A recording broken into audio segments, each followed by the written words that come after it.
Welcome into our Week 6 NFL DFS first look video. I'm your host, Ben Hostler, and today's video is once again brought to you by Rolling Insights.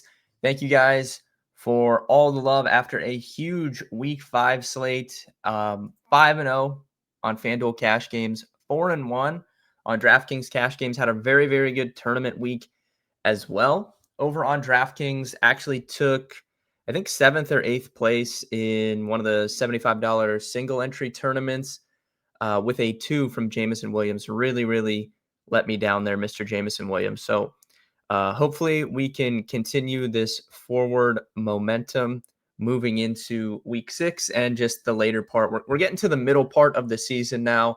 You know, we have every year there's still a lot of new players early on in the season, and most of the time those players, lose their money if they don't know what's going on, and they kind of trickle out as we progress through the year. And the farther we get into the year, the tougher it's going to be. The more people are paying attention. Anyone playing cash games after the first few weeks, is paying attention. Anyone playing any serious dollar amount is, in the trenches with us paying attention. So it's been a fantastic start to the season, but let's keep it moving. For a quick recap on DraftKings in week 5, cash game lineup easily cashed. It scored 192.2. Justin Fields, Devon Achane, Rico Dowdle, Jackson Smith-Njigba, Jacoby Myers, Chris Olave, Tyler Warren, Jonathan Taylor, and the New Orleans Saints defense. For reference, the tournament team that I cited that I had that did really good scored just under 208 points. So that was really, really good. And then as far as FanDuel goes, again, moving on to 5-0 in FanDuel cash games, scored 177.7 in week 5. Kyler Murray, Rico Dowdle, Devon Achane, Jackson Smith-Njigba, Jalen Waddle, Jacoby Myers, Tyler Warren, Jonathan Taylor, and the New Orleans Saints defense. Very similar teams across both sites in week 5. And with that being said, let's dive into the week 6 slate and build a first look lineup. Once again, we have a 10-game slate on tap this week. So, the player pool in general is less with just the 10 games. We got bye weeks. We've got a Monday night doubleheader coming up in week 6. So only 10 games on the main slate. Not a lot of great totals. Once again, if we run through those, Browns Steelers at 38.5. For reference, Iowa and Wisconsin in college football on Saturday has a total of 38.5. So the Browns and the Steelers are doing their part to really set football back as far as we can. Chargers and Dolphins at 43.5. Patriots, Saints, 45.5. Seahawks, Jags at 47.5. Cardinals, Colts, 46.5. Rams, Ravens, 44.5. Cowboys, Panthers, 49.5. An actual respectable total there. Titans, Raiders, 41.5. 49ers, Bucks, 47.5. And then we have the Bengals and Packers rounding things out at 44.5 points.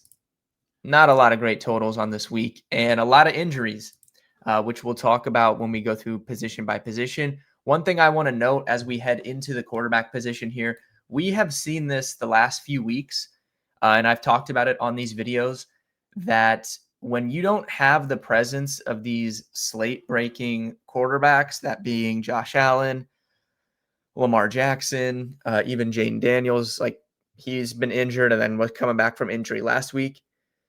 When you don't have these guys on the slate and you're just relying on efficiency at the quarterback position, any of those other guys on the list can throw for 303 in a given week.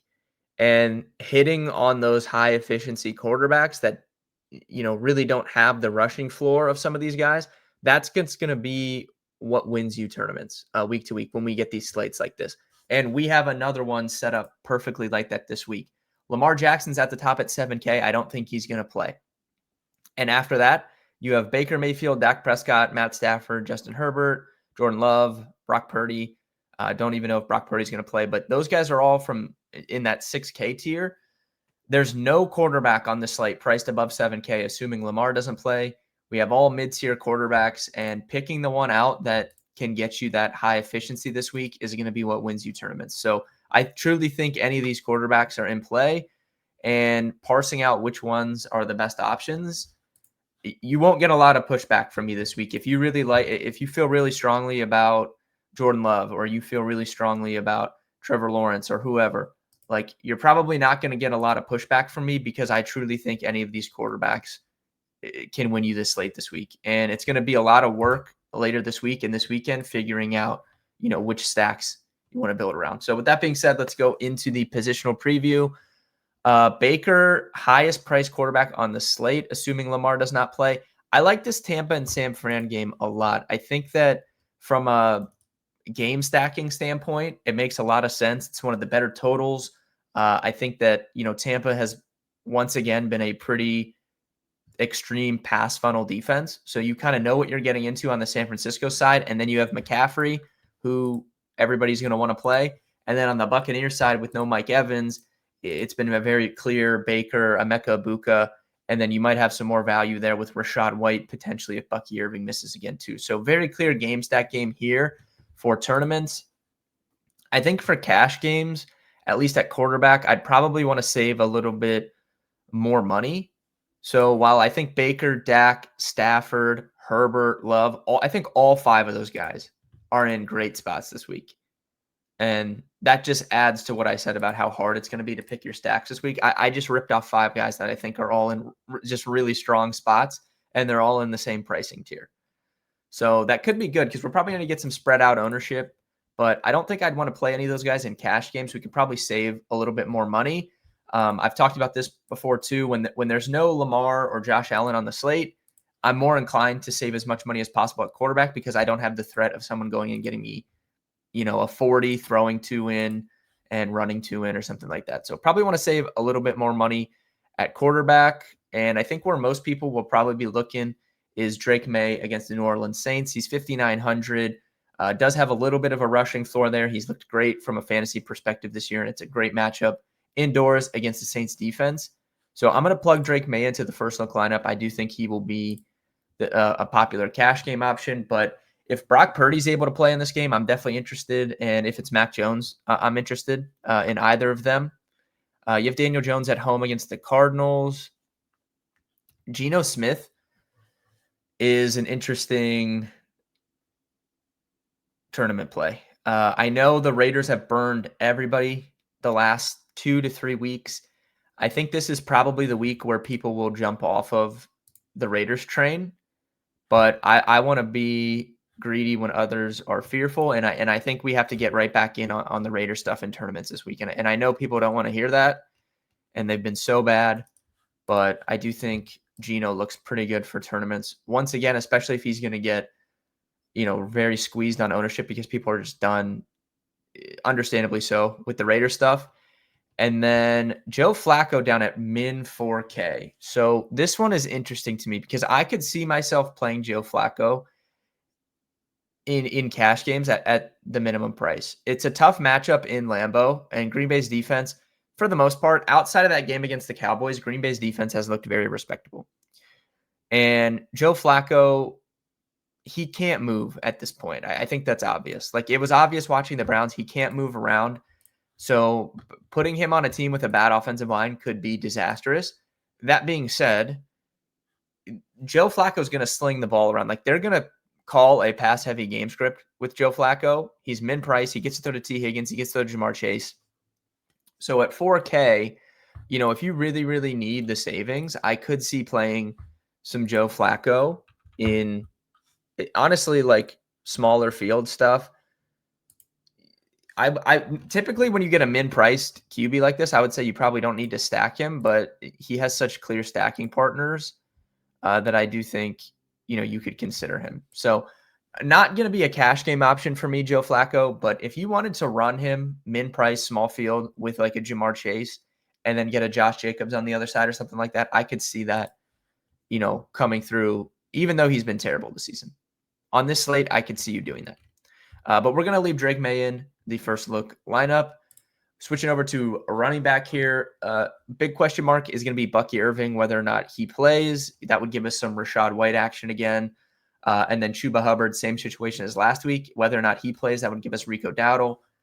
Dowdle coming off 200 rushing yards against the Dolphins. Now he's at home. Revenge game against his former team, a team you've been able to run on. I know the Jets looked terrible last week, but Breece Hall was running all over the Cowboys defense. So some interesting potential value spots there due to these injuries. And then you have Amari and Hampton on IR. Najee Harris obviously already out for the Chargers. Who takes over there between Haskins and Vidal? I said on stream earlier this week, I think Kamani Vidal is a better player than Hassan Haskins, but that doesn't necessarily mean that he will get more work than Hassan Haskins. I think that Haskins will get the bulk of the early down work. Vidal will be the pass catching back. In a matchup against Miami, that would be more advantageous for Haskins, I would say, because Miami's run defense is terrible. The Chargers are probably going to be winning the game. And, that would spell more work for Haskins to me, reading the tea leaves. But I don't know. We'll have to think about that one over the course of the later part of the week into the weekend and kind of see. I'm not going to include that on the cash game first look, I don't think. But it's definitely an interesting talking point moving into the weekend. Another part of this slate that is different than last week, we didn't have Christian McCaffrey or Puka Nacua on last week's slate. This week we have both of them, and we're going to want to plug those guys into the cash game lineup, I think. So that's automatically going to give you some salary constraints, more so than what we had last week. Last week was a basically play whoever you want type of week. So I'm just going to plug McCaffrey in. You also have JT there in a good spot at home against the Cardinals. Achane, tough matchup against the Chargers defense, but his workload's been very, very good, especially with Tyreek out. Josh Jacobs is going to be, a really strong tournament play there. Doesn't have the same volume as someone like Taylor or McCaffrey at the upper tier, but, getting Josh Jacobs in as a home favorite where the efficiency can be there, especially in the touchdown department. Like Josh Jacobs can easily score 2-3 touchdowns in a game. He's one of the few players in the league that, you can feel pretty comfortable about him doing that. So Josh Jacobs, home favorite over the Bengals, looks pretty good. Genty will be an interesting tournament play for me. Definitely interested in him in GPP, but probably not a cash game option. Kyron Williams at 6,300. So he got there in typical Kyron Williams fashion. Early fumble against the 49ers, didn't matter. For whatever reason, when Blake Corum fumbles, he gets removed from the game and we don't see him again. But when Kyron Williams fumbles, which he's done his entire career, Sean McVay doesn't care. He just runs Kyron Williams back out there for a huge workload. So I have no idea what's going on there. Very strong matchup for Kyron Williams against the Ravens defense that's extremely banged up. So I would say we have to consider him at 6,300, especially because he seems protected by, even if he fumbles, it doesn't matter. Javonte Williams in that same tier as well. He has been a bell cow for the Cowboys. Carolina's run defense is not good. $6,400 price tag. Both those guys look really good down in that tier. You have Rashad White if Bucky Irving does not play again at 6K. And you have Rico Dowdle at 58. So I'm going to assume like Chuba doesn't play. I'm going to put Rico Dowdle in here. And then we'll kind of go from here. So we're going to have to find some value options if we want to play McCaffrey and Puka this week. Or we might have to put Joe Flacco in the first look lineup, and I don't want to do that. So other tournament plays quickly at running back that stick out. I guess like you go back to the Arizona stuff with Michael Carter, and then Haskins, like I said, probably a pretty good tournament play. Honestly, Quinshon Judkins, tough matchup against Pittsburgh, but he's looked fantastic, and he has been absolutely fed by this Cleveland Browns coaching staff. So at 5,900, I'm interested in Quinshon Judkins, and you would have to imagine he's a great bit lower owned than both Rashad White and Rico Dowdle. He's kind of sandwiched in between them. So that looks like a pretty good GPP option to me, Mr. Quinshon Judkins. Moving on to receiver, we already have Puka plugged in. Chase, JSN, CeeDee Lamb, probably not going to play, so remove him. So Chase, JSN, Ibuka, Pickens, Devontae, those are guys at the top.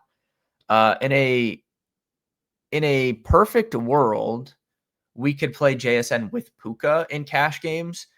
JSN's basically operated as just more of a baby version of Puka, but the workload has been great. 13 targets in week 1, 9 in week 2, 6, 5, and 9. The yards over 100 in 3 of 5 games. He scored 2 touchdowns. It's been very, very good. Now it's a tougher matchup for JSN this week. Jacksonville's defense has been very, very good. But I would definitely be interested in trying to put those guys together, but with like if McCaffrey was on the slate, I'd just play 3 value running backs and put JSN and Puka in. I don't know if we're going to be able to do that with CMC on the slate. So for now, I'm going to leave him out, but definitely looks good. Abuka, Pickens, and Devontae all good for GPP. I would love to get Jalen Waddle in here. So we have a big sample size of Jalen Waddle being a elite receiver when Tyreek Hill is off the field. And for whatever reason, he didn't get super high owned last week on DraftKings.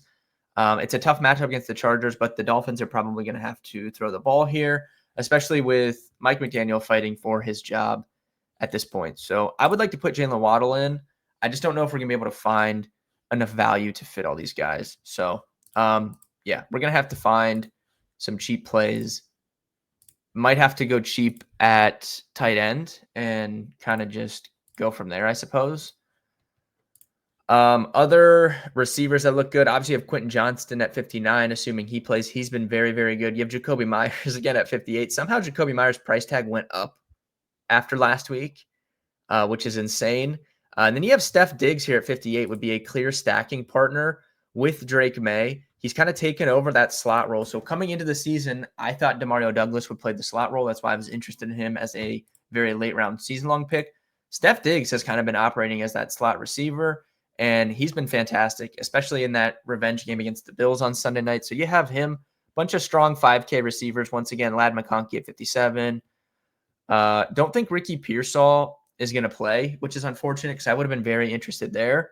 If we could get a healthy Juwan Jennings, I'd be very interested in him at 48. So whoever plays receiver for the 49ers is going to be on my radar this week, whether that be Juwan Jennings, Demarcus Robinson, kind of just Kendrick Bourne is at 5K. Like those guys are going to be of interest to me because it doesn't sound right now like Ricky Pearsall will be able to suit up for this game. You also have Chris Olave once again down at 5,100. He's been chalky for multiple weeks in a row, and he's probably going to be chalky once again, this week. So something to watch out for there. Moving on to tight end. This is where we're probably going to have to find some value. I would love to get Tyler Warren in at 4,900, but I don't know if that's going to be possible if we play Puka and McCaffrey.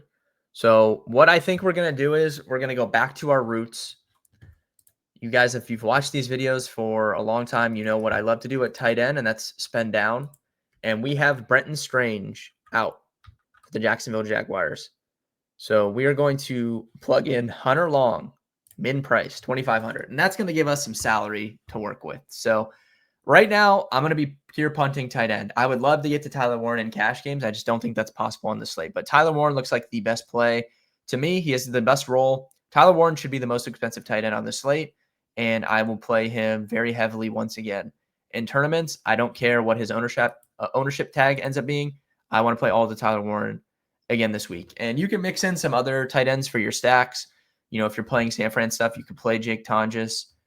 You have, Hunter Henry there would go along with the Drake May stuff. You have the Browns guys down there. But I just, once again this week, I'm going to probably play Tyler Warren on the vast majority of my tournament teams. But Hunter Long for cash games, min price, 2,500, going to give us some salary to work with. Obviously, we're going to be plugging in a cheap defense here. I think you could probably just put in anyone. Yeah.